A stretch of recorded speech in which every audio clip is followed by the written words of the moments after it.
Bonsoir coach, comment vous ressortez de ce match, tout simplement? Déçu et un peu en colère.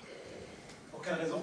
Déçu parce qu'on n'est pas rentré dans le match comme on aurait dû rentrer dans ce derby. En colère parce qu'il y a tout un tas de faits et une atmosphère qui ne m'a pas du tout plu sur le terrain. Vous pensez à l'arbitrage? Je pense à une atmosphère qui a été créée par des personnes extérieures aux 22 joueurs qui ne m'a pas plu. Lesquels? Une atmosphère, je vous parle. Une atmosphère pesante qui modifie un peu le contexte émotionnel des joueurs. Mais j'en dirai pas plus. Après, c'était un derby, si je peux me permettre. Je suis là. C'était un derby, non?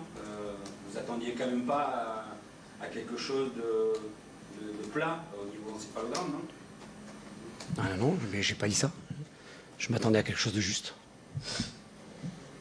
C'est-à-dire que vous sous-entendez qu'il y a des choses qui se sont passées au bord du terrain? Je sous-entends qu'il y a une atmosphère et des décisions systématiques.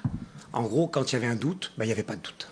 Le doute a profité au Stade Rennais. J'ai la sensation que sur la durée, il n'y a pas de grandes erreurs. Les pénaltys, il y a pénalty. Il n'y a pas de problème par rapport à ça. Mais j'ai la sensation que sur la durée du match, quand il y avait un doute, il n'y avait pas de doute au final.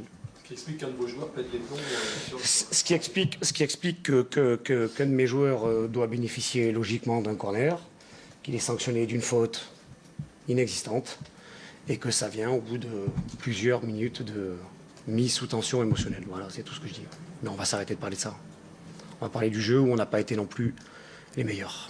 Vous avez le sentiment que quand vous revenez en fin de première période, vous aviez fait le plus dur et que ça allait être peut-être... J'ai un peu cette sensation-là, effectivement. Un peu d'envie Ouais. à l'équipe en deuxième période? J'ai un peu cette sensation-là. On fait 35 minutes, je le disais, qui sont pas très bonnes. On est positionné mais pas acteurs, pas assez actifs. On rétablit ça sur les 10 dernières minutes en étant un petit peu plus pressant, en étant un peu plus agressif. Ça nous permet de récupérer ce ballon. C'est vrai que ce match nul à la mi-temps est un peu inespéré compte tenu de la première mi-temps. Bon, j'avais la sensation que ça pouvait effectivement couper un peu les pattes des Rennais et nous relancer nous dans cette deuxième mi-temps. La deuxième mi-temps jusqu'au but où on fait une grossière erreur, je la trouve plutôt équilibrée. Ce deuxième but à la 72e minute ne doit jamais arriver. On tient pas le départ de Truffert, on n'anticipe pas la profondeur.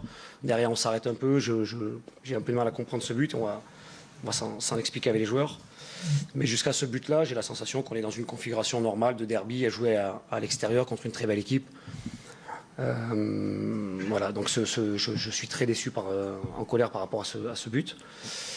Et puis après, donc, tout le reste, c'est, je vous dis, un contexte émotionnel qui nous fait un peu sortir du match sur la fin.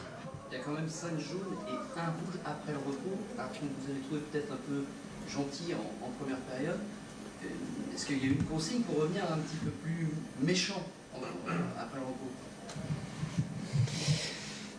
Il y avait une consigne pour être un peu plus actif défensivement et pas seulement positionné.